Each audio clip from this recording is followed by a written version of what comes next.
ವಾರದ ದಿನವೆಲ್ಲ ತಮಗೆ ಬೇಕಾದ ಟೀ ಶರ್ಟ್ ಪ್ಯಾಂಟ್ ಧರಿಸಿ ಅಡ್ಡಾಡುವ ಬಿಗ್ ಬಾಸ್ ಸ್ಪರ್ಧಿಗಳು ವಾರಾಂತ್ಯದ ವೀಕೆಂಡ್ ಪಂಚಾಯಿತಿಗೆ ಅದ್ದೂರಿಯಾಗಿ ರೆಡಿ ಆಗುತ್ತಾರೆ. ಆದರೆ ಹನುಮಂತ ಮಾತ್ರ ಅದೇ ಪಂಚೆ ಶರ್ಟ್ ಧರಿಸಿ ವಾರದ ಪಂಚಾಯಿತಿಗೆ ಹಾಜರಾಗುತ್ತಿದ್ದರು. ಇದನ್ನು ಗಮನಿಸಿದ ಕಿಚ್ಚ ಸುದೀಪ್ ಯಾಕೆ ಅವರಂತೆ ಒಳ್ಳೆ ಬಟ್ಟೆ ಧರಿಸಿಲ್ಲ ಎಂದು ಕೇಳಿದರು. ಅದಕ್ಕೆ ಹನುಮಂತ ನನ್ನ ಬಳಿ ಚಲೋ ಬಟ್ಟೆ ಇಲ್ಲ ರೀ ಎಂದು ಬೇಸರದಿಂದ ಹೇಳಿದ. ಅದಕ್ಕೆ ಸುದೀಪ್ ನಾನು ನನ್ನ ಡಿಸೈನರಿಗೆ ಹೇಳಿ ಬಟ್ಟೆ ಕಳಿಸುತ್ತೇನೆ, ಹಾಕಿಕೊಳ್ತೀರಾ ಎಂದು ಕೇಳಿದರು. ಅದಕ್ಕೆ ಖುಷಿಗೊಂಡ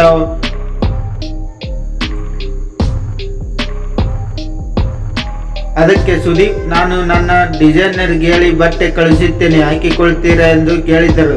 ಅದಕ್ಕೆ ಖುಷಿಗೊಂಡು ಒಪ್ಪಿಕೊಂಡ ಹನುಮಂತ ಇದೀಗ ಸುದೀಪ್ ಹನುಮಂತನಿಗೆ ಹಲವು ಡಿಸೈನರ್ ಬಟ್ಟೆಗಳು ಕಳಿಸಿಕೊಟ್ಟಿದ್ದಾರೆ. ಅಂಡರ್ವೇರ್ ಸಮೇತ ಅದು ಜನಪ್ರಿಯ ಬ್ರ್ಯಾಂಡ್ ದುಬಾರಿ ಬಟ್ಟೆಗಳನ್ನು ಕಳಿಸಿದ್ದಾರೆ. ಉಡುಗೊರೆ ಸ್ವೀಕರಿಸಿದ ಹನುಮಂತ ಕ್ಷಣ ಕಾಲ ಭಾವುಕರಾಗಿದ್ದರು. ಇದರ ಹನುಮಂತನ ಅಂಡರ್ವೇರ್ ಬಜೆಟ್ ಎಷ್ಟು ಗೊತ್ತಾ? 3,000 ರೂಪಾಯಿ ಇದು ಅಂಡರ್ವೇರ್ ಇದೆ. ಹನುಮಂತನ ತಾಲೆ ಈಗ 3,000.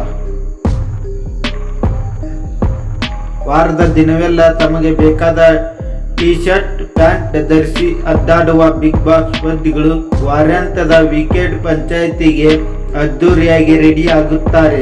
ಆದರೆ ಹನುಮಂತ ಮಾತ್ರ ಅದೇ ಪಂಚೆ ಶರ್ಟ್ ಧರಿಸಿ ವಾರದ ಪಂಚಾಯಿತಿಗೆ ಹಾಜರಾಗುತ್ತಿದ್ದರು.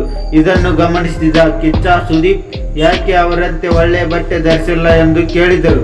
ಅದಕ್ಕೆ ಹನುಮಂತ ನನ್ನ ಬಳಿ ಚಲೋ ಬಟ್ಟೆ ಇಲ್ಲ ರೀ ಎಂದು ಬೇಸರದಿಂದ ಹೇಳಿದ. ಅದಕ್ಕೆ ಸುದೀಪ್ ನಾನು ನನ್ನ ಡಿಸೈನರಿಗೆ ಹೇಳಿ ಬಟ್ಟೆ ಕಳಿಸುತ್ತೇನೆ, ಹಾಕಿಕೊಳ್ತೀನಿ